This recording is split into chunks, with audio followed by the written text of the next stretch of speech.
welcome to Scilence, a podcast that gives women in science, technology, engineering and maths, or STEM, an opportunity to share honestly and openly about what it's really like working in these typically male-dominated subjects. Each week, one woman shares her stories and experiences. She could be a public figure, the girl next door, or someone from a far-off land, maybe even Silicon Valley. The point is she'll be deliberately kept anonymous and disguised to ensure that we're not distracted by the details of her achievements, her labels, or what she looks like. I'm Dr. Shalini Samara, also a woman in STEM. I studied mechanical engineering and ended up as a television broadcaster. I've worked on and reported on some cutting-edge technology and innovation over the years. And through my television work, I've met some incredible women from a diverse range of STEM fields. And you know what? I've been more amazed about what I've learned from them when the cameras have been turned off and they're just being themselves. These women have amazingly impressive CVs, but most importantly, they're human, just like the rest of us. And it's that off-air honesty that I'd love to share with you through Scilence. This week, my guest is in the field of planetary science. Hi. Hi, thank you for having me. Thank you so much for coming on the show. How do you feel about this being anonymous? I actually really like that you do it anonymously. I found that, especially in science, that you have a lot of kind of preconceived notions when people can look up your educational history or what you look like or where you're from. That can give them kind of some stereotypical notions beforehand, before even listening to you. So I actually like that it's more anonymous and that people will just be listening to what the woman does and her experiences rather than worrying about physical appearances or other things like that. Totally. I mean, have you been subjected to stereotyping being in planetary science? Yeah, I actually have. I was part of, so one of my jobs is I do educational outreach. And so I so I do some YouTube videos sometimes with my other classmates or other, I guess, coworkers that are also students. And at one point we were doing a video. So it was me and my other coworker who's also a woman. And after posting the video of us giving this tour of this mirror lab, I noticed that some of the comments were, and I was wondering if this also happens with men. I'm not really sure if they would say the same things, but they're commenting about our appearances, and some would be pretty awful, and some would be a little better. Some were even commenting about why are women going through and giving this tour. So yeah, I've kind of been subjected to that already, at least in the YouTube world, which is always a little different than the regular world, since people are kind of masked behind their YouTube profiles. And how did it make you feel? Did it affect you? And if so, how? At first, it definitely did affect me, I think, because I wasn't expecting that, because we're more of a science channel. And so I was kind of thinking that the people who would be watching it would be more interested in the science and not really worrying about who is presenting it, or not really focusing on that it was a woman presenting it, and then thinking about, oh, what kind of demeaning thing can I say now about her, rather than, oh, maybe I should ask a question about the mirror lab or about something neat that they talked about. So it affected me at first because it kind of made me not want to be in the public eye, or so it definitely made me feel a little more self-conscious, but I'm slowly starting to work on that and not worry about it as much anymore, which has been a slow process since then. But Yeah, it's so interesting that you talk about being self-conscious. I wonder whether as women in STEM, we almost have to pay more attention to our self-consciousness than others have to. Well, yeah, I think so. Because in classes and during presentations, I'm pretty self-conscious about what I wear. So as a woman in STEM, you don't, well, at least for me, I don't always want to seem like I'm being some flashy feminine woman. I kind of seem like I want to tone it down a little bit because I don't want someone to be focusing on what I'm wearing, or, oh, she's wearing something that's too low cut. And because like with men, they don't really have to worry about that, because in my field, it's usually just men wearing plaid t-shirt and some slacks. So, so they don't really have to worry about being too promiscuous, or someone thinking they look too much like a tomboy, or that they look too feminine. Or so I've kind of been aware of that as I go throughout my courses, or meet with professors, or have presentations in front of the public. How are you with having to give all of this thought? Like, are you like, well, that's just being a woman, or does it affect you differently? Part of it is also, well, yeah, it's just being a woman, and that's kind of how things have been for a while. But part of it is also me getting sometimes frustrated about, oh, I wish I could just be a man in planetary science. It'd be so much easier. They wouldn't have to deal with that. But so far as actually, whenever I'm speaking or whenever I'm in class, I've gotten to the point where I don't let it affect my actual demeanor in the class or during the presentation.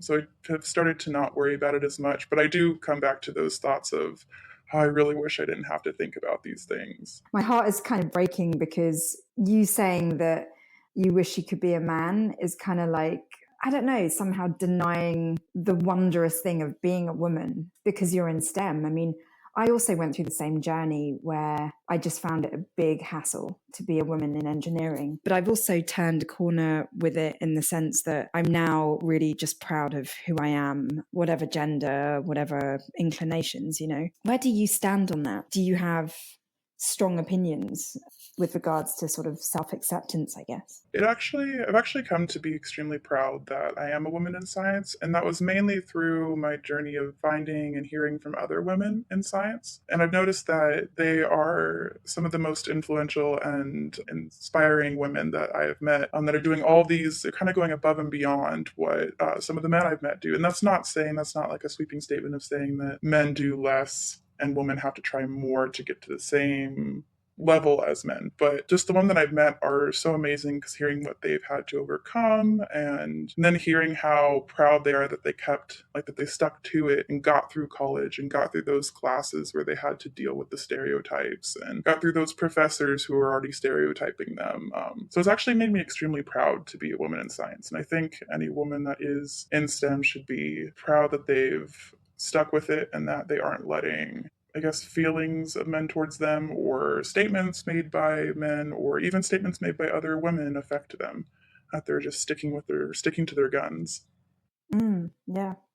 I'd love to hear your journey. Like, let's go back to when you were a child. Like, was it obvious you would end up being a planetary scientist? It actually wasn't obvious at all. I initially started out wanting to do music, so I was singing and doing some acting. I realized later on I was a terrible actor, but I still love to sing. So I did that throughout grade school, middle school, high school. It wasn't until middle school I took a science class in eighth grade and we got to do this. I'll remember it to this day. We got to do this plate tectonics lab.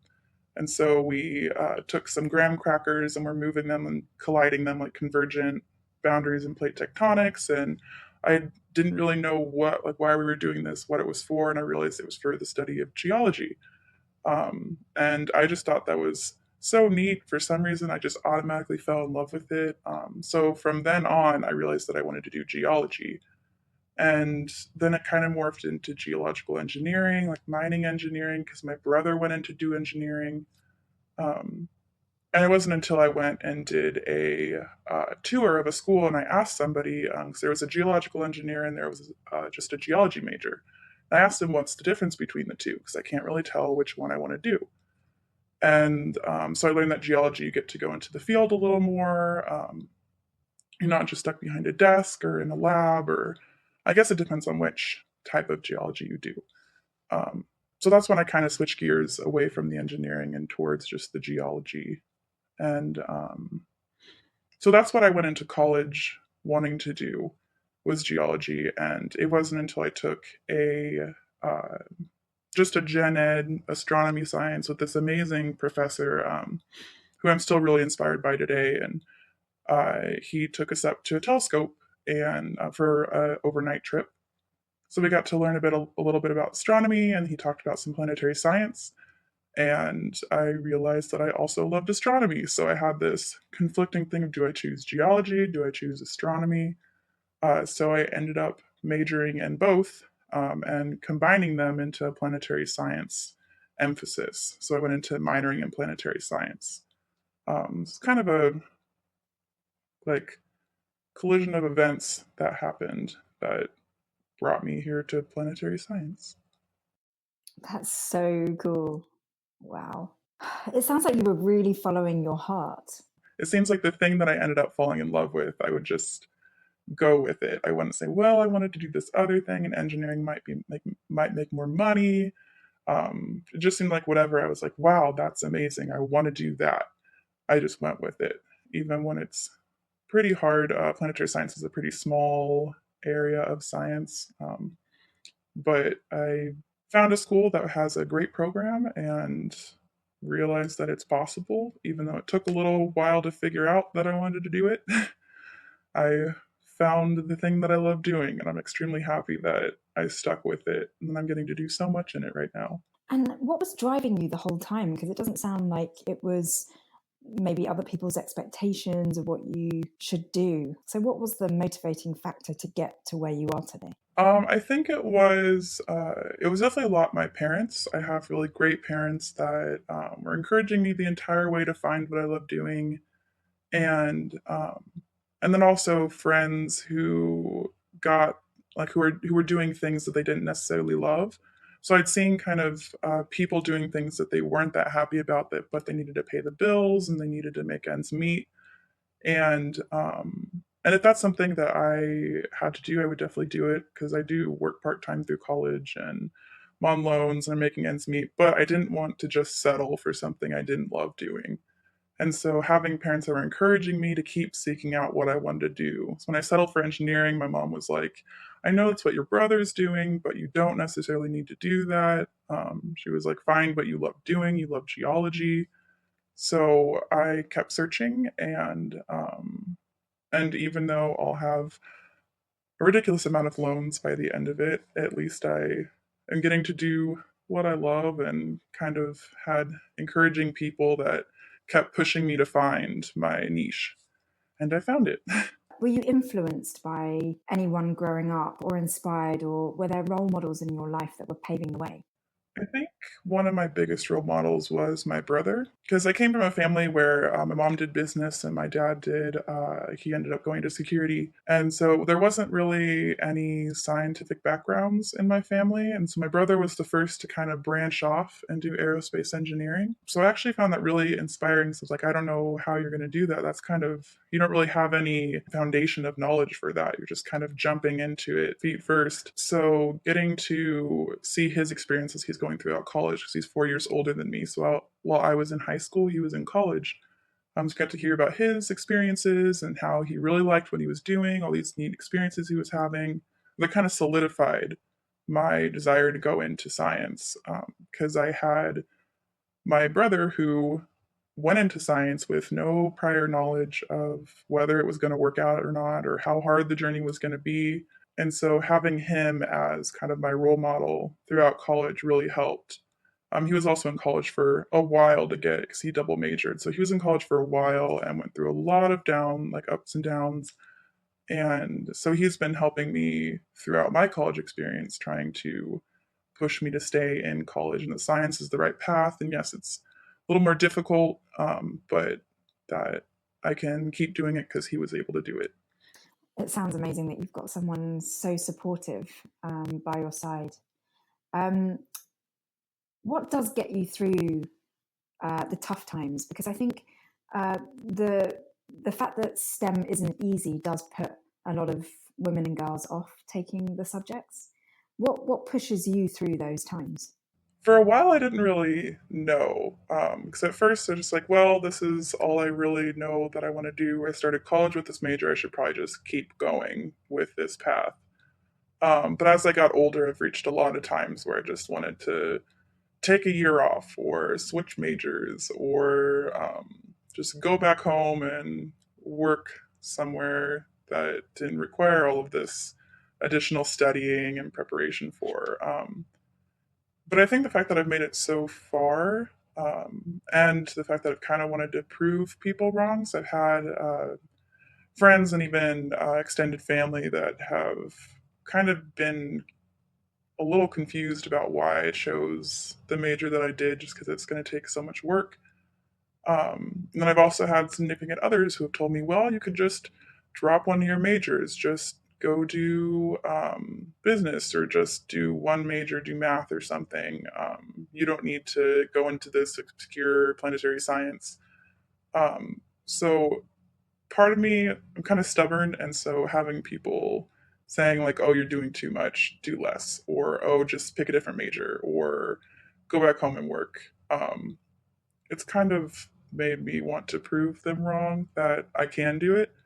Um, but then later on, it was just the love of it that I love doing what I do, and I would love to start working for like big companies that are doing amazing things in planetary science. Gotten to interview women from JPL and from other colleges that are in planetary science.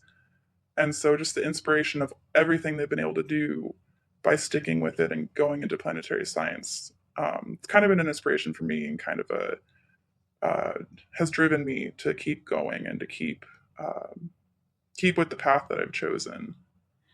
You sound so Thank badass. you. Um, what what's your plan for the future? Probably well, I guess for near term or short term future, in a year I'll be graduating, and so I'll be trying to go to graduate school, assuming I can make it into one. And then after that, I would love to join the field of research. I don't know if that will be in academia, if I'll be a professor that can also research on the side, or if I'm lucky enough and get into NASA or something like that. It's kind of shooting for the stars there. But if I get into something like that, I would love to do research um, with some sort of company like that. But yeah, short term, it'll just be getting into graduate school and getting my PhD, which is already seeming like a lot. Yeah. I mean, often women in STEM are committed to a long term investment in their brain. What does having it all mean to you? I think having everything that you want in life. So I know with it's kind of hard with especially women in science to have it all because a lot of women want to have families, but then also want to have successful careers, still want to have a social life outside of both of those. But for me, I guess it depends from woman to woman what having it all means. But for me, it means just getting to that point in life, that long term point in life where I can say that I'm happy in what I'm doing. I love the career that I'm in. I would be happy doing this for the next 20, 30, 40 years. And I don't really have that where I'd like to create this balance between a family and a career. Because right now, I would just love to get to do the career that I have been working so hard towards. And if I decide to add in other aspects to that career that I've chosen, then that would be great. But I think for me, having it all is just to have a career that I love with coworkers that I like, and not having to do something that I will regret later or choose a path that I'll regret later on. So, what are your co workers like at the moment? Are you surrounded by people that you aspire to be like? I think I've been pretty lucky in the jobs that I've gotten.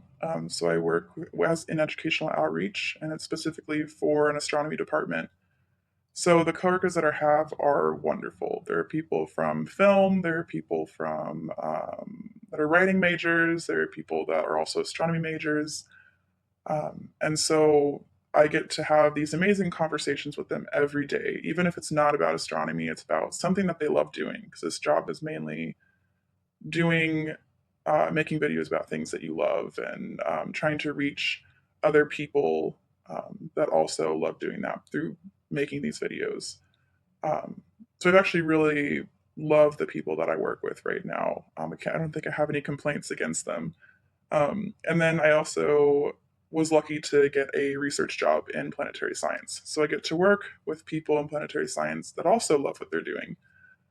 So we had great conversations with them, and they've been really encouraging and have been helping me through the process of getting to know all the software you need to know for the type of research that I'm doing, um, and so that has also helped a lot. Whenever I have those down times where I just want to give up, I realize that these people that I work with, they haven't given up either, and they're there to help me in whatever I need help with. Um, and so they kind of give me a reason to like keep working at it and to keep going at it in school, and um, So yeah, I think I've been pretty lucky so far with the coworkers I've had. No complaints yet. Yeah, you sound like you're surrounded by very supportive people in a very encouraging environment. Do you ever have kind of days where you're like, what am I doing? Oh yeah, most definitely. Whether it's in school, generally the days in school where I get a less than great grade in my physics exams, those definitely take a hit and kind of make me wonder, well, why am I doing something so heavy in physics when I struggle with it and have to work 10 times harder? But I also have those days in work because there are some times where there's things we're doing or we come to a standstill, or especially with my research, there are days where I have to learn how to use ArcGIS, which is what I'm doing right now. And it's definitely been frustrating. And I'm like, well, if I can't get this and I want to be a planetary science, then how am I going to continue on in this major if I can't even figure out this software that I'll probably be using from now until I retire? So I've definitely had a lot of moments where I just want to kind of flip a table and walk away.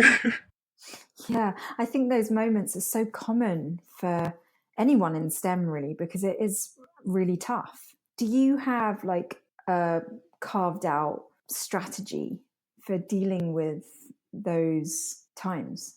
Still definitely working on that, trying to figure out how to take a step back. So one of the things that I have been learning or been figuring out to do is to kind of step away from whatever program I'm working on or whatever video I'm working on for work or whatever homework I'm working on, just to take a step back, take like 30 minutes, just don't think about it, do something I like doing, watch a TV show. A lot of the times, I'll just lay on my couch and cuddle with my dog, and that generally refreshes my brain and kind of makes me ready to tackle whatever project or homework or whatever I'm working on. But I'm still trying to figure out how to make that work because generally, if I take a step back and then go back towards it or go back to it, I will end up getting frustrated with it in 10 minutes again. So, trying to find a way to, I guess, a strategy to handle these times that I have. It's definitely learning, a time of learning for me. Yeah, because when I was heavily in my research, I always felt like any time spent stepping away from my research was time wasted. Looking back, it would have been a really useful period of time to just switch off, from the work because sometimes you can be too heavily embedded in it.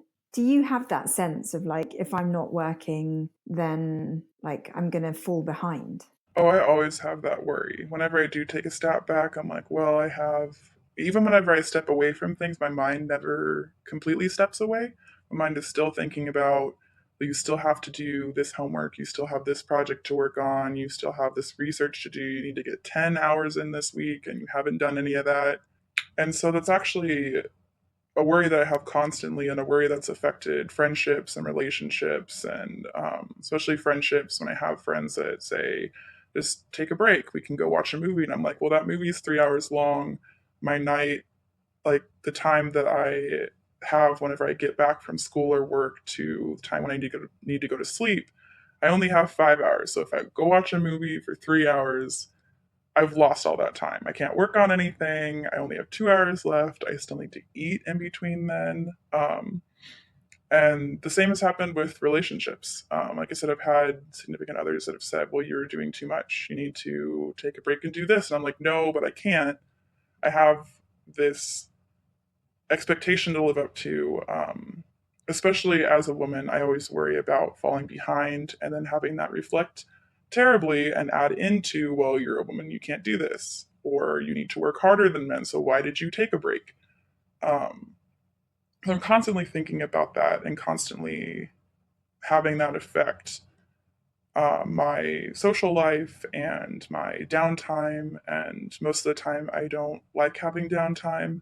I'm even taking summer courses this summer just because I don't think I've had a summer off since I started college. And I think that is also because I want to just go the extra mile, not have downtime, and not seem like I ever took a break or took a vacation, just to show that I've been working since I started college, that I'm trying to go that extra mile. I have to say, the way you think in that area is taking me back to what I was like at school, basically. I just so relate.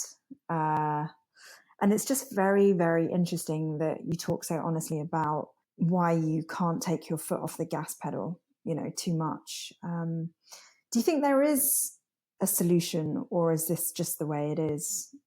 I think if there's a solution, I definitely haven't found it yet. I know there's some magical balance between work, school, and a social life, but I have not found that yet. And my kind of thinking in that is that I have school to get through, and once I'm done with graduate school, once I've gotten my PhD, then I'll have time to get back into the hobbies that I love, get back into having a social life. And I'm worried that by then maybe I've already destroyed my social life or lost the friendships or forgotten how to do the hobbies that I used to do. So I still have not found a solution for that. I still have all this. It's just this thinking that, well, this is just how it's going to be in college. This is like there's not really any way around it. So it's definitely been hard with that kind of mindset. I so relate. I just so relate. I mean, my thing was like, first of all, I was always kind of saying, basically, my life will start after my PhD. I've just got to get through my PhD.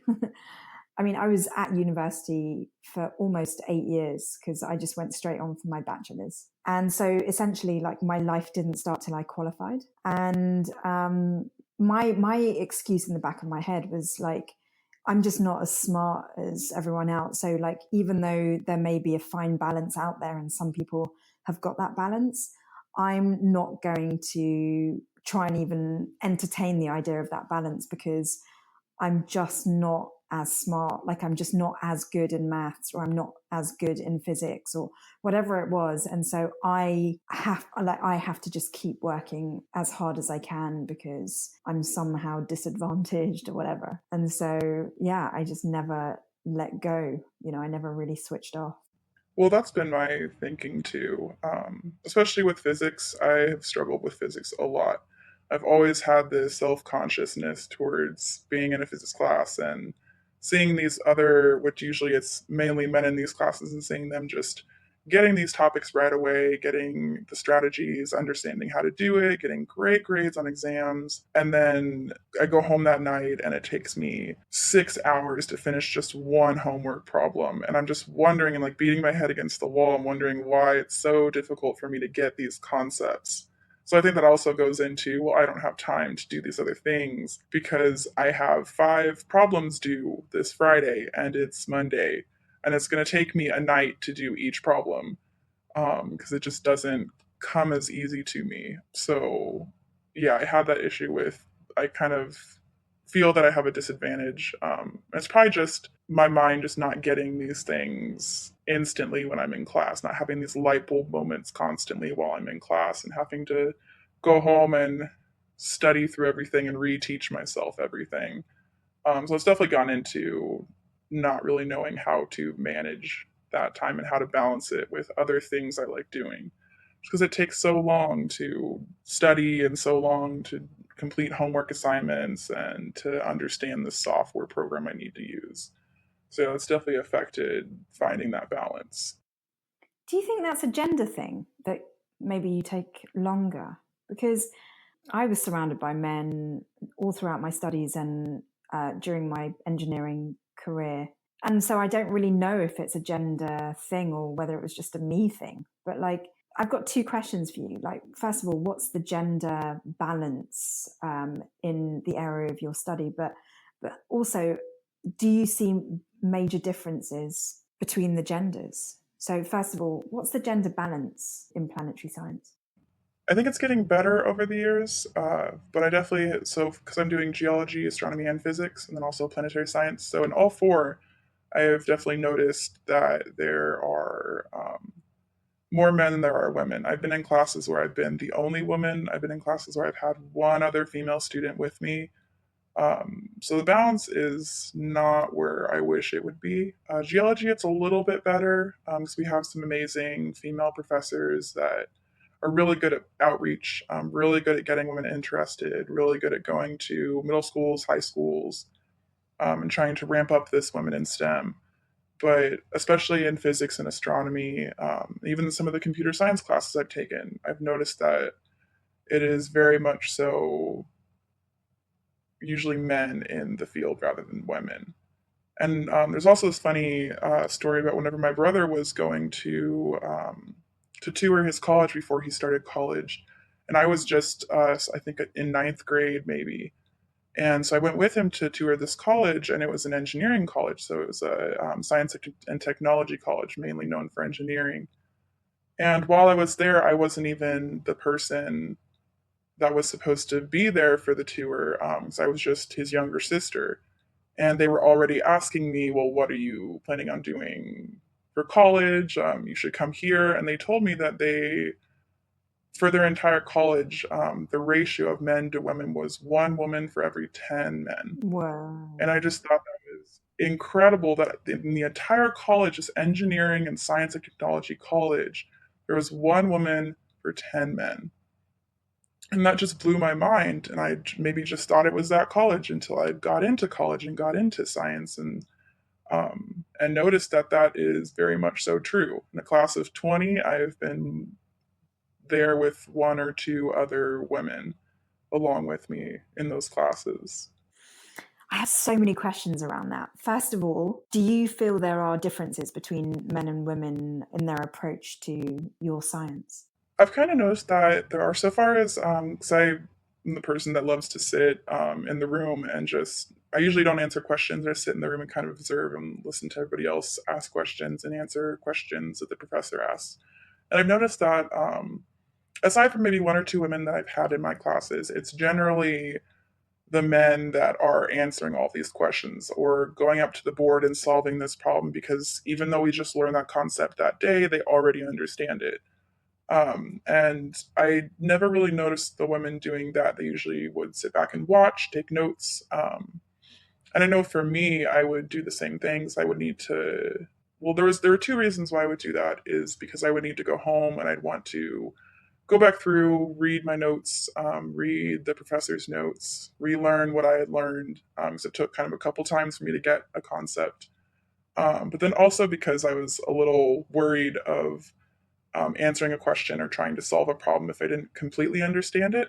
So I didn't want to take that leap and then crash and burn and get the answer completely wrong and then have that go into the stigma that I have no clue what I'm doing. um, that's kind of the difference that I've seen between men and women.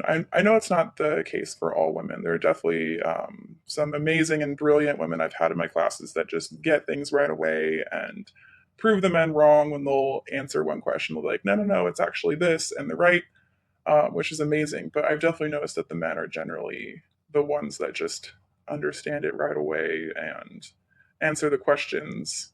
They're also sometimes not worried to take that leap and get a question wrong. Yeah, do you think women have a fear of failure and that's what holds them back from speaking their knowledge? So I've always wondered about that because I actually read, I was reading some study. It's probably, I never check my sources. I'm a terrible person, terrible scientist. But I was reading some study online one time that said men were taught to take chances and to be adventurous, and then women were taught to analyze everything and not throw yourself out there and stay on the side of caution. And so I've always wondered if that's maybe the difference between men and women and how they learn or how they even participate in class. Maybe whether men have always been, I guess, raised to take all these chances and to be adventurous. And so when they get asked a question or even a question that they have no clue what the answer is, they still take a stab at it and still try to answer it. Whereas, at least for me as a woman, I kind of err on the side of caution and make sure I know for sure that that is the answer to the question my professor is asking before raising my hand and answering it. And even then, I'm still worried that I've completely missed the mark and that I'm wrong. Yeah, I mean, I have spoken to a number of women now, and you're really not telling me anything that is outside of what they've all said. We do get very worried about sort of getting the answer wrong, particularly in front of a room full of men. And we do like to take things away and really understand it in our own time. And we're on a kind of different timeline. But all these different characteristics that we as women in STEM have in common, do you think that makes us ill suited for a career in STEM? I definitely don't think it does. I think that sometimes the world would like to make it think that we are ill suited for it. Like, oh, if you can't figure out this concept, then you shouldn't be in this. And I've actually had professors tell my friends before that are women when they go into the class or go into their office and ask them a question or they're confused about a subject. I've actually had those professors tell them, well, you're just not suited for this major. You're just not suited for this path. You shouldn't be in this major. And so I think when you have the world and professors and people like that telling you, well, if you don't get this right away, you're just not meant for this. I think that does make women less sure of the path that they've chosen. And I also think it's just that self consciousness that we have as women when we don't understand something that we start to question ourselves and start to question whether we're cut out for it, or especially when we see all these men that are just having these light bulb moments constantly and know what the professor's talking about and it doesn't seem like gibberish to them. It makes it really tough when you see all that happening and then you reflect back on yourself and how you aren't understanding any of this.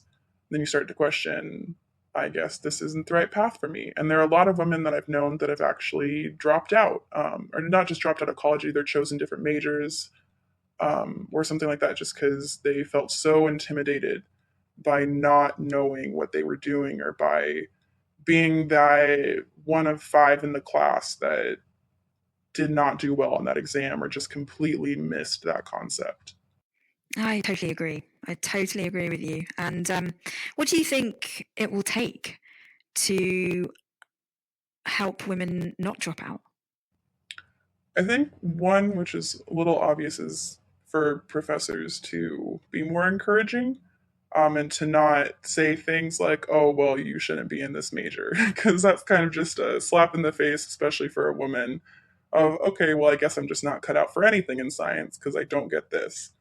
But I also think it'll take, I guess, just family and friends of those people being more encouraging, even if the woman isn't blatantly saying, I am struggling with my choice. I don't know if I'm cut out for this. I think it just takes some more encouragement. And so I try to do that with my friends or family members.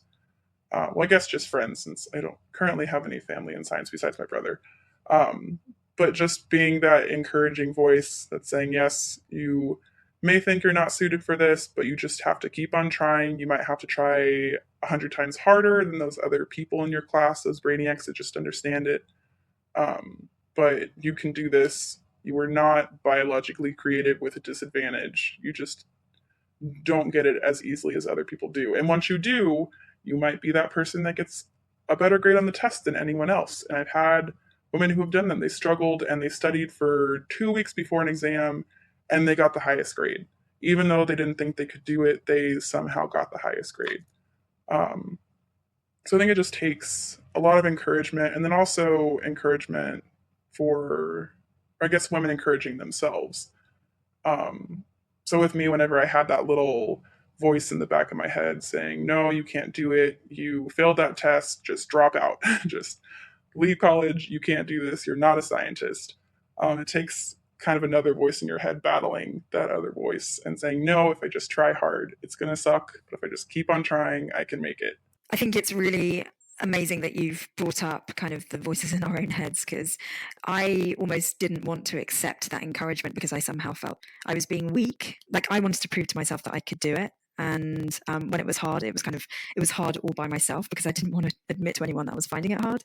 So I think it's really important that you do raise, like, it's not just about the encouragement we have around us, but it's also about listening to our own self-belief, which can often be quite fragile as well. Because women in STEM tend to be real alpha females. Like, they're just very capable, intelligent women, and you can often be in a minority in that sense. Because, yeah, it seems like most of the women that I do know in science are doing all of these amazing things. Like almost all of them I know are doing some sort of research, some sort of undergraduate research, or have created these amazing study strategies and are going above and beyond and are running. I know plenty of women that are running the clubs that we have, like the astronomy and geology club is run by these amazingly strong women. And so I've definitely noticed that it is a minority because it's maybe only one or two women in that club, but they're one of the ones doing the leadership. They're also the ones doing the educational outreach. Even though it is a minority, it's still amazing to see that that minority is kind of making a huge impact in those different areas or those different disciplines. Yeah, and I don't want to kind of dwell on the differences between men and women because in some instances it can be a lack of support and encouragement and maybe even a little bit of competitiveness between women. Have you ever experienced that? So I think whenever you do have like the little amount of women in like in a major as you do, you definitely do become more competitive because you're kind of like you think, well, whenever you go into science sometimes you can get into that mindset of like, oh well, I'm this rare white rhino, there's no one else like me and I'm doing all these amazing things and I'm kicking down stereotypes and challenging all of these people who have said I can't do it, and then you come across another strong woman, and sometimes you can feel a little intimidated and like you need to be better than that person. And I've definitely felt that with some of the women in my field, um, but I've reached the point where I would love to just go up and talk to them about their experiences and how they got to that point and I've kind of been realizing that I'm tired of women wanting to compete against each other. We should be teaming up and competing against the rest of the world and taking on the world. And so I'm getting to that point where whenever I see another woman who is doing all of these amazing, incredible things, that I'm really excited that they're there and that they've stuck through it and that they weren't one of the ones that decided to drop out. And it can be kind of saddening whenever I hear women talking down about themselves, especially women in science, or not about themselves, but about others, and kind of bashing on others because it all took a lot of work for all of us to get to that point. And so it's kind of sad that there is this competitiveness against each other. I guess, yeah. One interview that I had, the lady was saying that the reason why it can get so competitive is because there are so few places for women in STEM, and so we're really fighting to secure where we are because most of the other places are taken by men. I wonder how we could move the needle on that. Do you have any ideas, like how women could feel less insecure about their place in STEM? Not sure if I have any ideas because it is pretty difficult whenever you do have to compete for some of the same things, and since there aren't as so I don't like to say that there aren't as many opportunities, but sometimes whenever you do see uh, like these amazing women not get accepted to these grad schools or not get accepted to these research internships or have a professor turn them down for research, it is a little disheartening. And you see that, well, if they couldn't get accepted and I haven't done as much research as them, I can't get accepted either. Um, it does make you want to feel more competitive because you sometimes tend to think that it's because you're a woman or something along those lines. And so I'm not really sure if I have like a great way to um, I guess to overcome that thought process or I think you're doing it just by existing. I mean, just the very fact that you're doing what you're doing is so inspiring. I mean, you're just following your heart in STEM, and you're just kind of doing it. You're just, even though it's hard, even though you have like challenges and struggles, you're so driven. to your goal, and it's so inspiring. What advice would you have to any young girls wanting to follow in similar STEM footsteps? There's so much. I think one of the main things is just to, like how I said about the voices, just to ignore those voices. Because you'll have those from your first day in college until your last day. And it's just the way you handle them. So the first day I guess especially my first year of college, whenever I was in different math classes and lower level geology classes, there's always that voice, especially whenever you're in a class of all men, there's that voice it's like telling you can't do it, or if you answer a question wrong, it's like, oh, you're terrible, just drop out. So I think, especially for women, I think they just need to try and ignore those voices, and remember why they want to do science and keep on asking themselves, is there anything else I would rather be doing than science? And if they can't find an answer, then, or even if they can find an answer, but it's not a very strong one and it's not winning against the area of science that they've chosen, I think that they just need to keep moving forward, even if they're failing classes, even if they're failing exams, even if they're feeling kind of like they're the only one of their kind there, or they don't have any type of support. Just to remember that this is what they've chosen to do, and they should keep doing it. And then also, if they're ever feeling that, I guess, like they don't know what they're doing, or if they're ever confused, to never be intimidated by their professors or by other classmates, and to go and ask questions and join study groups and put yourself out there. And even though you're probably extremely intimidated by the classes and by the professors, who are generally incredibly smart, to start going into professors and asking questions and making yourself known, making sure not to be that woman in science that's sitting in the corner away from all of the other classmates. Yeah, so I guess just making sure that you are doing everything you can to keep yourself in school. So not just giving up if you haven't been seeking out help, or not just giving up if you still haven't found something else you would rather do. If you end up giving up and you just work a part-time job and you're miserable, then that was probably the wrong choice. And you should probably go back and continue doing the science that you love.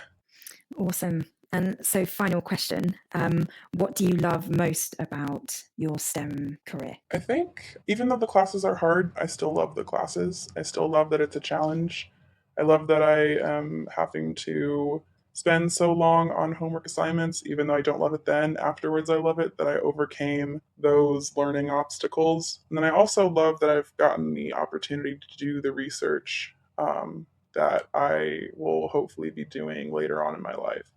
So I've gotten the amazing opportunity to study Mars. And so I wouldn't have ever gotten that opportunity if I wouldn't have put myself out there and emailed my research mentor and gotten that research set up. And so I love that I get to do this thing that 4 or 5 years ago I never would have thought I'd been able to do before. Never would have thought that I would be able to do my own research and start to try and publish my own work. And so I love that I overcame all of those downtimes and all of those hard moments, and got to where I am today. I think I definitely would have regretted it if I would not have kept going and would not have gotten to the light at the end of the tunnel. Wow, that is so fantastic. Thank you so much for being on the show.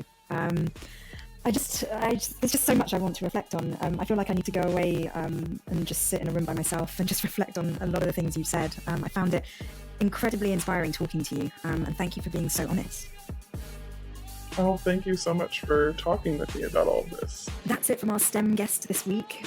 Today's really been about looking at self-belief, and I really feel like the lady that we spoke to today was living proof of tenacity and determination, and above all, overcoming our own obstacles. I can't think of a better way to build self-esteem than being a badass woman in STEM, and I really thank my guest for sharing with us her experiences of being proof of that. Thank you so much for listening to Scilence this week. Catch you next week.